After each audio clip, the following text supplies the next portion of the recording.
Hello friends, இன்றைக்கி சூப்பரான டேஸ்ட்டில் வெள்ளை பூசணிக்காய் அல்வா என்னோட ஸ்டைலில் எப்படி செய்யுதுன்னு பார்க்கலாங்க. இதுக்காக 1/2 கிலோ அளவுக்கு வெள்ளை பூசணிக்காவை தோல் விதையெல்லாம் எடுத்துட்டு நல்லா திருகி எடுத்து வச்சுருக்கேன்.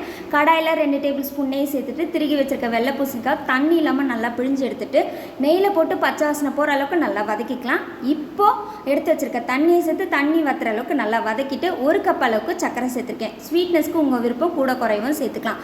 இதுவே ஆனால் போதுமான அளவுக்கு இருக்கும்.